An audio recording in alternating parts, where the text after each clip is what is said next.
On October 7th of 2023, under cover of massive rocket barrages from Gaza, Hamas terrorists stormed through Israel's border, and within hours, they massacred over 1,200 people and kidnapped 251 others, dragging them from their homes into Gaza as hostages. Many have since been killed, and others remain captive.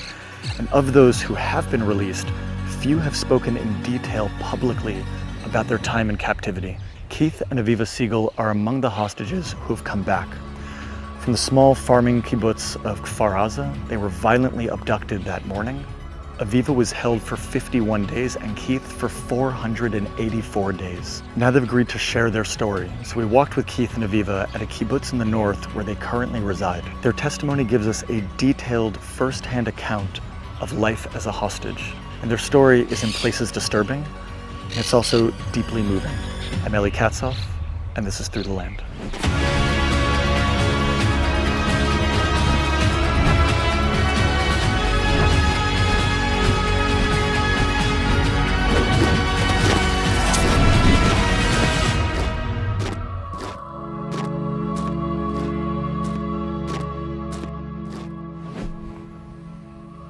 I want to start with a very sort of simple question. When I think about the Kfar Aza area, it's an area that's always had a lot of security issues. Even going way back to the founding of the State of Israel, there were already incursions from Gaza in, looting, there were tunnels, there were constant issues, and the rockets were only the last 20 years, maybe.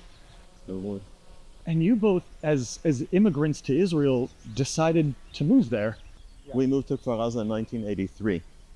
And at that time, there was no... Now, I was a farmer for 10 years, and our fields went up to the border. 10 years. Yeah, our fields went up to the border with Gaza. And I would be out in the night, on a tractor by myself. Right. Driving up to the Gazan border.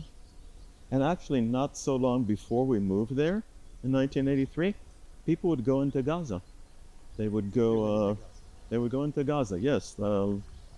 Fix their cars, buy things. And during that time also, I know a lot of the workers in the area, that especially in Kfar Aza, were from Gaza. Yes. At some point you learned Arabic just to be able to speak with them and get to know them. Yeah, We were their friends. We were their friends. We just felt comfortable with them. They were lovely, lovely people. And I remember one of the times, even one of the people that came from Gaza even brought his wife to make us pitot.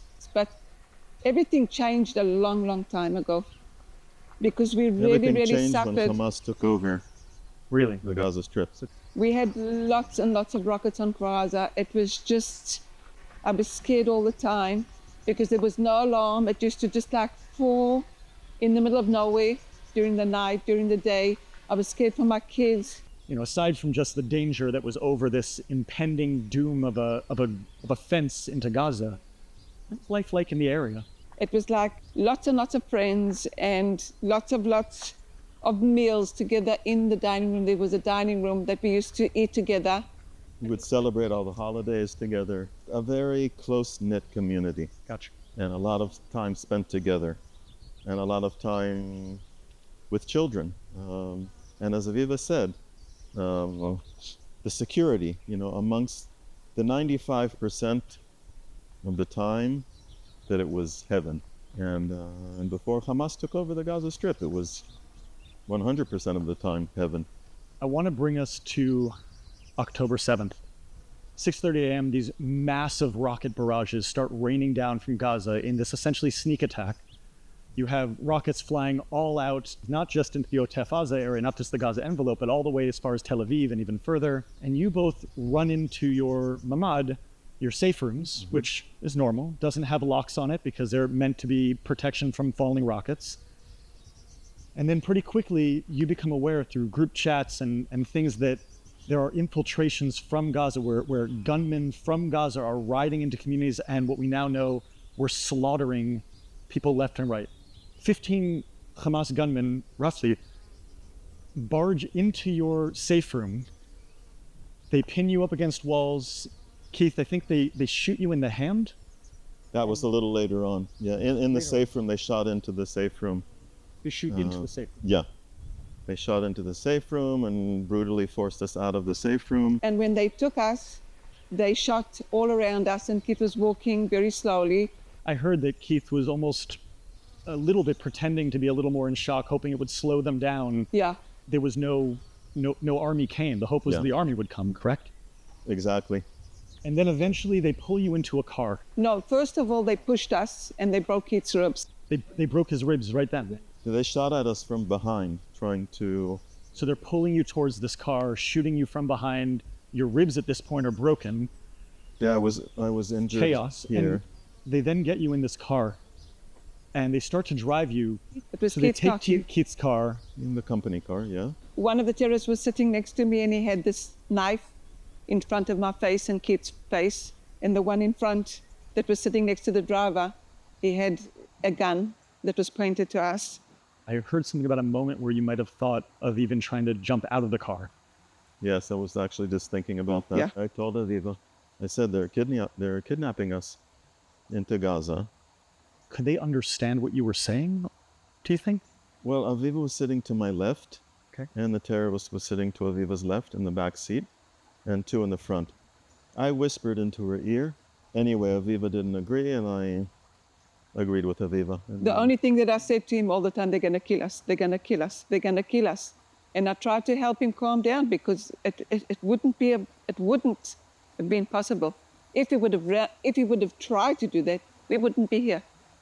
You then cross that border into Gaza. You're crossing that fence. What were you greeted with in Gaza? First of all, I remember the gate was like completely and utterly open. I was shocked by the how border open fence. the border fence. Yeah, one of that was known, by the way, as one of the most, advanced, most technologically advanced border fences in the world, if not the most technologically advanced. Supposed to be so secure, Yes. and it's completely blown open. Yeah. Uh, Yeah, I was in shock when I saw that. This huge opening. Right. I would imagine if they would have been able to cross the barrier, it would have been something like a jagged type of hole that they were able to make, but it was just like, I think the gate was open, and welcome to Gaza. When we arrived into Gaza, there were families standing next to their houses outside and clapping their hands and shouting, Allah Akbar. It seemed like it was a party for them, and they knew that we were coming. They knew who was inside the car. And at some stage, they took a black shirt and they put it on Keith's head so he couldn't see anything, and they couldn't see Keith. And then they took a pair of panties and they put it on my head. And when he put it on my head, I could see a little bit from here. So I looked to see where we're going. And I couldn't believe the amount of people that were outside just waiting for the car, Keith and I, to come past. And Crowds, from what I Crowds, remember seeing in some families. of the footage even, is all crowd- ages, babies, older people. I remember an older person with a stick and like a mother with a baby holding a baby. You arrive. Where did they first take you? They took Into a us house and down into a tunnel. So it was through a house to a tunnel. Yeah. 4 they steps. moved. It's a house, the living room, and the kitchen, and you can see that it's a house that people live Sure. there. You walk 4 steps from the door, and there's a hole going down. And I'm looking at Keith and saying to myself, I'm not going down there. And I had to go down. We just had to go down. And what's inside this tunnel when you go in? First of all, the little hole that you go through is quite small. Sure. And the ladder moves. So I was shaking with the ladder. And then the last part of the ladder, I had to jump down. I remember. It's not And that you... Keith has a hand that's shot trying to climb down this ladder. Yes, and his ribs broken. And it's dark. So we And kind it's of have dark. to feel our way. And Were there lights inside I'm this? walking in front of Keith, and I'm telling him, bend down more, because the arches were like into the sand. And every once in a while, he said, "Aye," because he hit his head every time. That's how dark it was.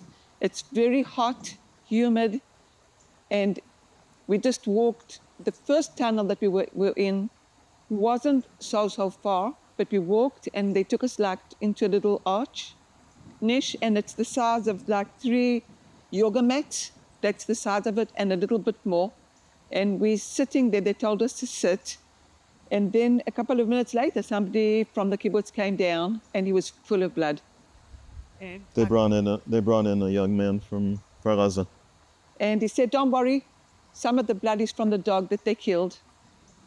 But they hurt him. They opened his head here a little bit, so he was bleeding, and he was touching his head all the time. And then a couple of minutes later, the Goldjan family came down, the mother and the 3 kids, and the mother didn't stop saying, they killed my daughter. They killed my daughter. She's 19 years old. They killed her. And what and happened? her husband as well. And then she said, In my their daughter house fainted. before they were kidnapped.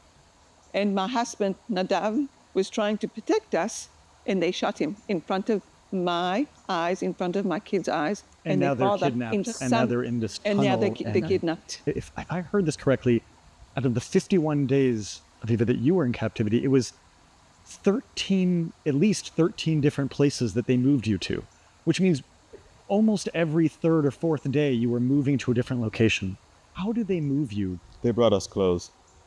On the 3rd day, on the 9th of October, they took us out of the tunnel into a house. We came out of the tunnel into the living room of a house. I remember the television was on, and you could see the coverage of the war. An elderly man was sitting in the room that they brought us into, guarding us, and then there was a cupboard full of clothes, and they brought us all clothes to change. So we would look like local. They took us out into the streets, but we were warned not to make eye contact with anybody and not to talk with anybody. So we're walking in the main street of Gaza. This was the first time we were moved out of that house that we got out of the tunnel into, to a new location. We're locked in rooms, and not allowed to move, not allowed to stand, not allowed to talk, and not allowed to cry, not allowed to hug, not allowed to comfort each other most of the time.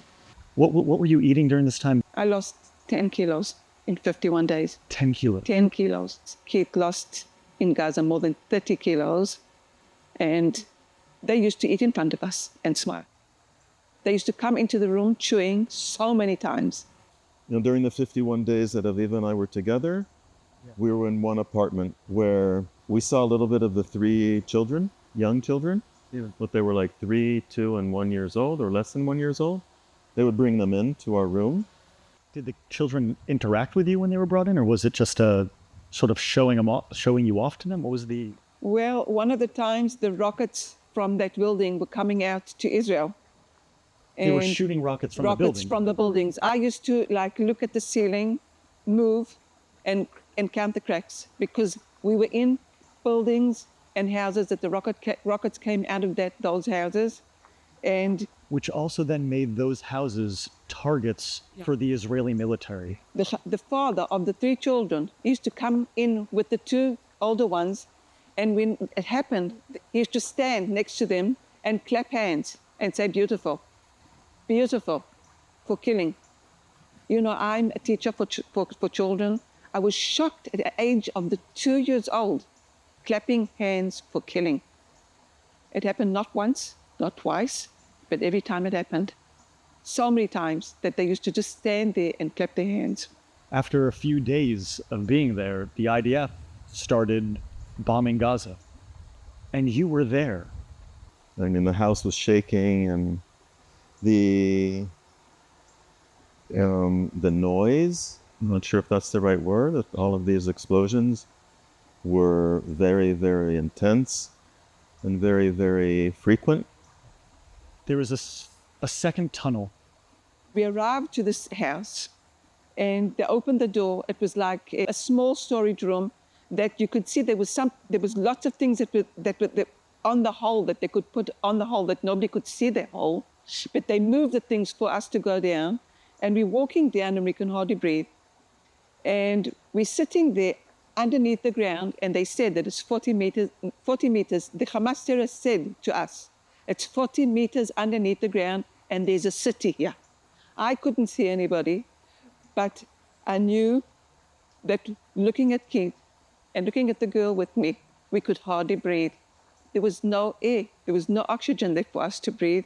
And when we arrived there, two terrorists sat outside this little niche, and they were talking, and suddenly it was silence, and they left us there alone. It was dark. We had a lid that was connected to a battery that could go bad any minute. After more than a couple of days, they came and they took us out of there, and we felt so lucky. You were there for a couple of days. More than a couple of days. 4 days. And when we came out of there, I remember looking at the sky and saying, we're going to live. We've got air to breathe. And worrying about Keith and seeing the way they treated Keith was one of the worst things that I've ever in my life gone through. And the girls, watching them being touched and then smiling to the terrorists as if nothing happened, because they were threatened that if anybody will know what they went through, they will be killed. And to be clear, we're talking about sexual violence here. They just did whatever they want to. I know of one of the girls that went through a lot. There was a situation that happened during this time regarding the beating of a young woman, some form of trying to elicit a confession. They called me into this room. The woman was, her hands were tied together and her feet were tied together. And she was on her back. Her legs were up in the air. And they were beating her and telling her that she must confess. They were accusing her of having a position in the IDF, which wasn't true. There were 3 terrorists in the room. 2 of them were taking turns beating her with a rod. And one of them was standing behind her. Yeah, and they had also put it over her mouth. I don't remember if it was tape or... Something, they'd covered her mouth. Yeah. And the terrorist was standing behind her with a metal rod with a sharp point at the end of it. And he had put it on her forehead, and he was applying pressure.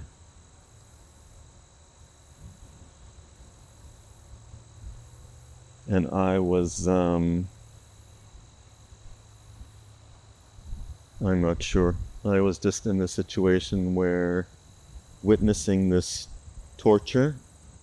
What were they asking of you during this time? They brought you in Yes. to see this. Yes, so they told me that I must tell her to confess. They told me to tell her that she must confess, otherwise they would continue this torture. And that's what I told her. I did what they told me to do.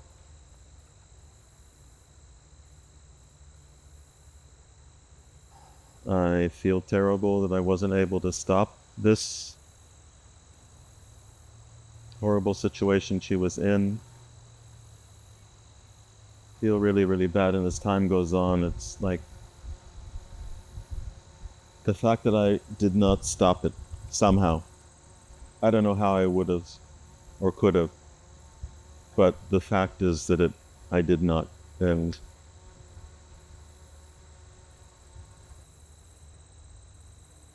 I have horrible thoughts I don't even want to share now, but oh yeah, and then they sent me out of the room, and then they brought this woman into the room that they were in.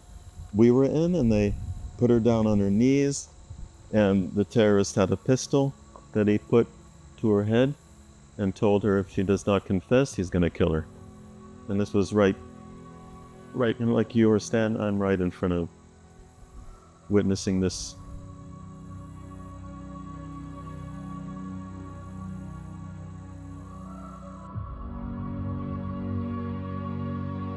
In part 2, we walk with Keith, where he describes his additional 433 days as a hostage in Gaza, what he experienced, how he endured, and what enabled him to survive. A reminder to subscribe if you want to be informed when we have future episodes and updates, and head on over to part 2 to see more of this story. I'm Eli Katzoff, and this is Through the Land.